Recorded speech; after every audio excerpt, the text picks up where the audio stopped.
आणि ही जी गुलाबी शेवंती तुम्हाला आता मी दाखवली ना, त्याची स्टोरी अशी होती की एका ठिकाणून येताना ना. गुड मॉर्निंग सगळ्यांना, मी आहे त्रिवेणी. परत एकदा आपल्या युट्यूब चॅनलवरती सर्वांचं खूप खूप मनापासून स्वागत आहे. मस्त असं आता इथं सकाळ सकाळी ना मिठाची घेवड्याची शेंग बनवायचा माझा प्रोग्राम चालू आहे.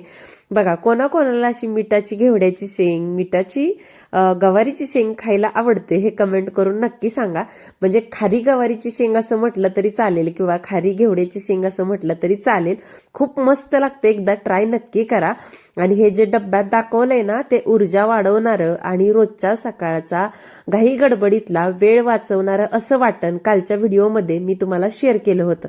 हे वाटण कसं बनवायचं, अगदी साधं गावरान वाटण आहे, पण भाज्यांची चवही वाढवतं आणि बराच वेळ आणि आपला म्हणजे सगळ्याच गोष्टींमध्ये मदत होते या वाटणामुळं.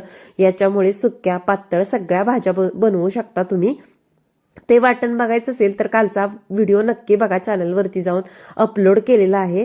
तर इथं ना मिठाची घेवड्याची शेंग बनवण्यासाठी पोहे खाण्याचे 3 ते 4 चमचे तेल गरम करण्यासाठी कढईमध्ये ठेवलं होतं. त्याच्यामध्ये मसाल्याच्या डब्यातला अर्धा चमचा जिरं, अर्धा चमचा मोहरी टाकून घेतली आणि आपलं कालचं मस्त असं गावरान वाटण आहे ना, ते पोहे खाण्याचे 2 चमचे टाकून घेतलं.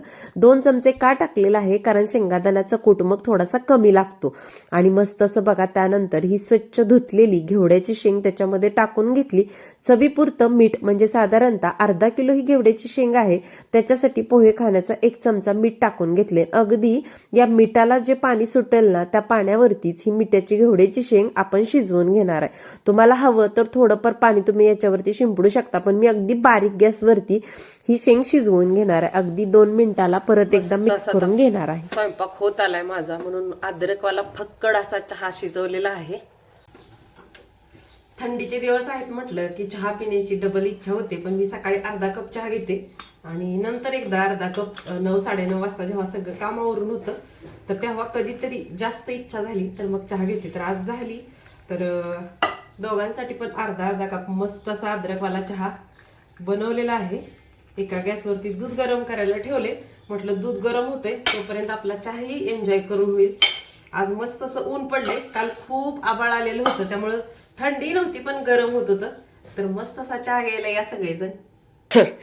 मस्त असा चहा घेऊन झाला, पण इथं दूध गरम होतंय तोपर्यंत म्हटलं आता सगळी भांडे गोळा करावं. तेवढा सगळा पसारा झाला स्वयंपाक करतानाचा, कारण सगळ्या भाज्या वगैरे काढलेले, रिकामे डब्बे वगैरे काढलेत. तर माझा सुद्धा असा पसारा असतो. तर घेते आवरून, नंतर भेटते तुम्हाला. सगळी कामं आवरून झालेत. आता सकाळी दाखवलं होतं इथं गोट्यावरती किती राडा होता. सगळं आवरून वगैरे घेतले, डब्बे वगैरे क्लीन करून घेतलेत. स्वयंपाक तर खूप लवकर आवरून झाला होता, पण फक्त सिंकमधले भांडे घासायचे राहिले होते.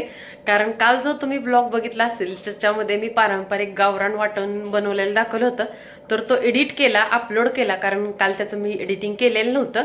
त्याचबरोबर आत्ता बघू शकता घड्याळात वाजलेत किती, तर 1:35 झालेले आहेत. 12:10ला दिदोचा क्लास सुटला. तिला घरी घेऊन आल्यानंतर मग हे भांडे क्लिनिंग वगैरे केलेलं आहे मी.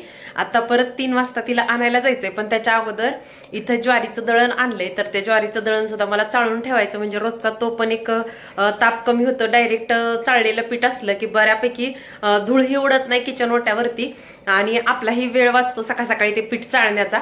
आणि काल ना मी रोजमेरीचं झाड आणले, रोजमेरी लीफ, म्हणजे त्या झाडाची आपण पान आहेत ना, ज्यावेळेस हेअर ऑइल बनवतो केसासाठी त्यावेळेस ती लागत असतात. आणि मी त्याची सुकलेली पानं मिशो, अमेझॉन अशा बऱ्याच साईडवरती चेक केल्यानंतर वाळलेली अशी एवढी छोटी डब्बी येत होती. मला वाटते 150-200 ग्रॅम पण नसेल, 100 ग्रॅम पर्यंत असेल. तर 170, 140, 100च्या पुढे. आणि काल अचानक नर्सरीत गेल्यानंतर मला ते रोजमेरीचं झाड मिळालं, तर ते दाखवते मी तुम्हाला. चला, हे बघा, हेच आहे रोजमेरी लीफचं झाड. आता ह्याला कसं पाणी लागतंय, ऊन लागतंय, ही सगळी माहिती मला घेऊन मग मी ह्याला छान असं कुंडीत लावून घेणार आहे. लावताना कसं लावते त्याचं शॉर्टमध्ये व्हिडिओ मी तुमच्यासोबत नक्की शेअर करेन. आणि ह्याची ही जी पानं आहेत ना, तिचं हेअर ऑइल बनवताना वापरतात. त्याचबरोबर आपली ही टोकियारी सुद्धा बघा, आता सुंदर छान अशी ही टोकियारी झाली आहे. गौरी गणपतीच्या टायमिंगला छोटासा गणपती बाप्पा जरी इथं आणून बसवला ना, एखादा छोटा पाट मांडून, तरी छान दिसेल एकदम. त्यानंतर मस्त असं बघा, आपल्या ह्या कुंडीतल्या शेवंतीला किती फुलं आलेत बघा, गच्च भरली अक्षरशः. एकदम छोटी छोटी ते सुकले काही गेला पाणी घालावं लागते. बघा 2 कलरची एकत्र लावली होती. हा गुलाबी रंग पण आहे ह्याच्याच मध्ये, आणि हे गुलाबी रंग थोडा हे झाला जुनी झाली फुलं की ह्याची फुलं थोडीशी पांढरी पडतात. आणि ही छोटी पांढरी शेवंती अगदी छोट्या साईजची बघा, एकदम छोटं फुल आहे. आणि आपल्याकडे दुसरी पण शेवंती आहे ती की हित आहे. हे बघा ही मोठी साईजची फुलं आहेत एकदम. किती डिफरन्स आहे बघा, हे छोट्या शेवंतीचं आहे आणि हे मोठ्या शेवंतीचं फुल आहे. अशी 2 प्रकारचे. अजून ब्लॅक रोजला सुद्धा सुंदर असं फुल आलंय बघा, एकदम मस्त.